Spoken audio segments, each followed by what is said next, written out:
Kalau ini fasum-fasos jelas untuk kebutuhan umum dan sosial.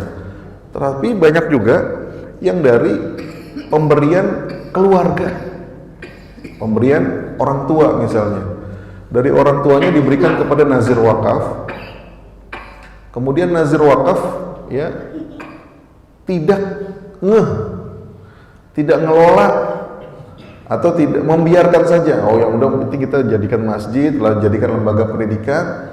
Ternyata ya anak-anaknya ya ini kan tadi kan berdasar keluarga nih, anak-anaknya menuntut. Dulu waktu diberikan wakaf, harta wakaf itu anak-anaknya masih kecil-kecil, dia nggak paham. Orang tuanya meninggal, ya anaknya udah mulai gede, ada yang nikah, ya ada yang nikah sama orang di luar ya, laki-laki atau perempuan, banyak anaknya. Ya, mungkin awal-awalnya anak-anaknya itu paham itu adalah harta wakaf dari orang tua, tapi kadang-kadang digesek-gesek tuh anaknya itu, ya warisan tuh, ya misalnya sama menantunya misalnya, sama suaminya atau sama istrinya, itu warisan tuh belum tentu itu, coba dicek. Udah mulai, apalagi kalau dia punya teman pengacara, waduh repot banget dah.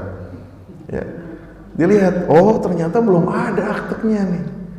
Kemudian surat-suratnya juga kayaknya nggak ada tuh pemberiannya. Lah kalau begitu gimana? Kembali ke sertifikat awal. Kita pegang sertifikatnya. Dituntutlah harta tersebut oleh ahli warisnya. Banyak nggak Pak yang begitu Pak? Banyak.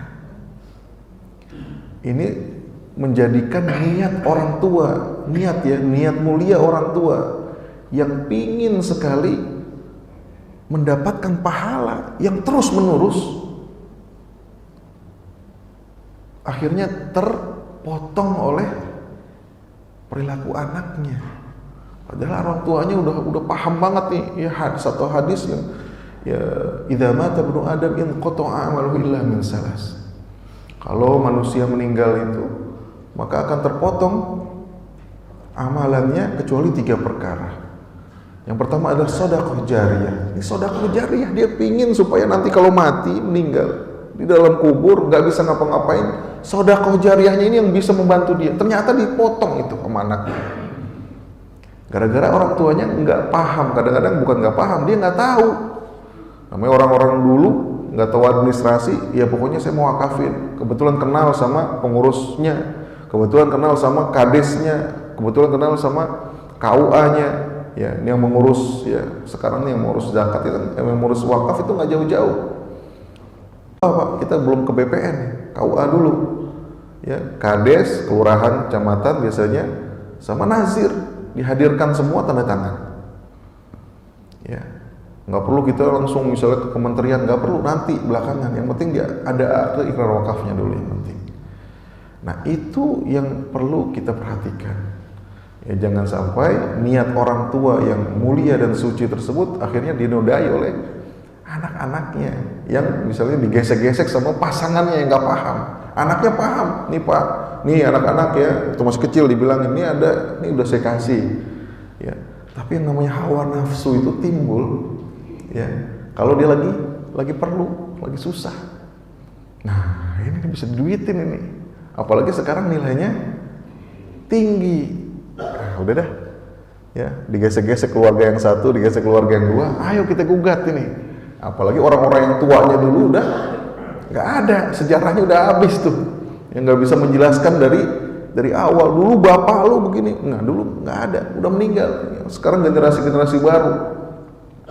Nah ini bisa jadi beralih fungsi. Ya Allah, kasihan sekali orang tuanya ketika dia niatnya sudah ingin untuk amal jariyah tadi. Ya, amal jariyah tadi. Dia pengen supaya orang tuh sholat terus di situ. Kemudian pahala orang sholat itu dia kebagian. Kan gitu kepinginnya. Kalau kita mau beramal, kita pengen misalnya memberikan Al-Quran, ya kita pengen memberikan santunan kepada orang-orang yang menghafal Al-Quran. Kita pengen supaya dia ini mengamalkan Al-Quran, mendakwahkan Al-Quran di tempatnya masing-masing. Luar biasa pahalanya. Nah, tapi itu di-cut oleh misalnya ya keturunannya. Nah, ini yang jangan sampai terjadi ya di sini dan di tempat yang lain. Tapi yang terakhir adalah